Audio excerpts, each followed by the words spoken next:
Part 12. The Attack by Fire.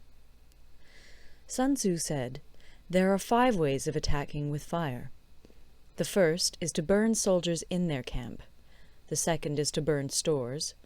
The third is to burn baggage trains. The fourth is to burn arsenals and magazines. The fifth is to hurl dropping fire amongst the enemy." In order to carry out an attack, we must have means available. The material for raising fire should always be kept in readiness. There is a proper season for making attacks with fire, and special days for starting a conflagration. The proper season is when the weather is very dry. The special days are those when the moon is in the constellations of the Sieve, the Wall, the Wing, or the Crossbar, for these 4 are all days of rising wind. In attacking with fire, one should be prepared to meet 5 possible developments. 1. When fire breaks out inside to enemy's camp, respond at once with an attack from without. 2. If there is an outbreak of fire, but the enemy's soldiers remain quiet, bide your time and do not attack. 3. When the force of the flames has reached its height, follow it up with an attack, if that is practicable. If not, stay where you are. 4. If it is possible to make an assault with fire from without, do not wait for it to break out within, but deliver your attack at a favorable moment. 5. When you start a fire, be to windward of it. Do not attack from the leeward. A wind that rises in the daytime lasts long, but a night breeze soon falls. In every army, the 5 developments connected with fire must be known, the movements of the stars calculated, and a watch kept for the proper days. Hence, those who use fire as an aid to the attack show intelligence. Those who use water as an aid to the attack gain an accession of strength. By means of water, an enemy may be intercepted, but not robbed of all his belongings. Unhappy is the fate of one who tries to win his battles and succeed in his attacks without cultivating the spirit of enterprise, for the result is a waste of time and general stagnation. Hence the saying, "The enlightened ruler lays his plans well ahead. The good general cultivates his resources." Move not unless you see an advantage. Use not your troops unless there is something to be gained. Fight not unless the position is critical. No ruler should put troops into the field merely to gratify his own spleen. No general should fight a battle simply out of pique. If it is to your advantage, make a forward move. If not, stay where you are. Anger may in time change to gladness. Vexation may be succeeded by content. But a kingdom that has once been destroyed can never come again into being, nor can the dead ever be brought back to life. Hence the enlightened ruler is heedful, and the good general full of caution. This is the way to keep a country at peace and an army intact. End of Part 12. Part 13. The Use of Spies.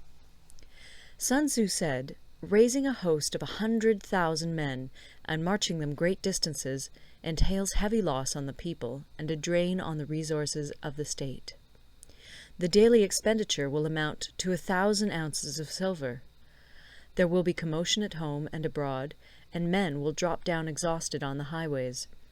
As many as 700,000 families will be impeded in their labor. Hostile armies may feast each other for years, striving for the victory which is decided in a single day. This being so, to remain in ignorance of the enemy's conditions simply because one grudges the outlay of 100 ounces of silver in honors and emoluments is the height of inhumanity. One who acts thus is no leader of men, no present help to his sovereign, no master of victory. Thus, what enables the wise sovereign and the good general to strike and conquer and achieve things beyond the reach of ordinary men is foreknowledge. Now, this foreknowledge cannot be elicited from spirits. It cannot be obtained inductively from experience, nor by any deductive calculation. Knowledge of the enemy's dispositions can only be obtained from other men. Hence the use of spies, of whom there are 5 classes. 1. local spies, 2. inward spies, 3. converted spies, 4. doomed spies, 5. surviving spies. When these 5 kinds of spy are all at work, none can discover the secret system. This is called divine manipulation of the threads. It is the sovereign's most precious faculty. Having local spies means employing the services of the inhabitants of a district. Having inward spies, making use of officials of the enemy. Having converted spies, getting hold of the enemy's spies and using them for our own purposes. Having doomed spies, doing certain things openly for purposes of deception, and allowing our spies to know of them and report them to the enemy. Surviving spies, finally, are those who bring back news from the enemy's camp.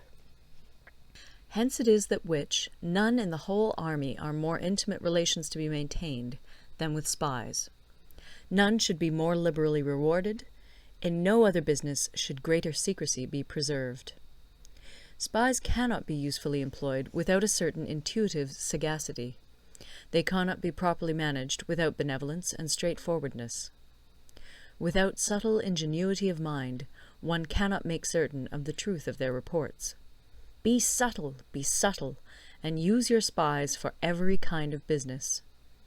If a secret piece of news is divulged by a spy before the time is ripe, he must be put to death together with the man to whom the secret was told. Whether the object be to crush an army, to storm a city, or to assassinate an individual, it is always necessary to begin by finding out the names of the attendants, the aides-de-camp, and doorkeepers and sentries of the general in command. Our spies must be commissioned to ascertain these. The enemy's spies, who have come to spy on us, must be sought out, tempted with bribes, led away, and comfortably housed. Thus they will become converted spies and available for our service. It is through the information brought by the converted spy that we are able to acquire and employ local and inward spies. It is owing to this information again that we can cause the doomed spy to carry false tidings to the enemy. Lastly, it is by this information that the surviving spy can be used on appointed occasions. The end and aim of spying in all its 5 varieties is knowledge of the enemy, and this knowledge can only be derived in the first instance from the converted spy. Hence it is essential that the converted spy be treated with the utmost liberality. Of old, the rise of the Yin dynasty was due to Yi Qi, who had served under the Xia.